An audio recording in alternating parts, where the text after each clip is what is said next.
Puntahan natin ngayon yung ilog kung saan palaging dumadaan yung barko galing sa Biringan City. Tara.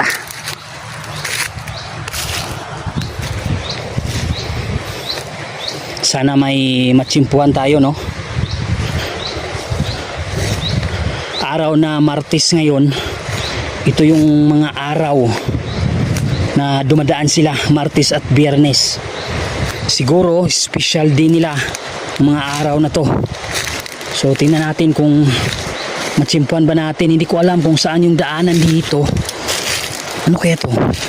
Bakit kaya may ganito? Uy, parang gagamba yun ah. Gagamba nga. Sorry po.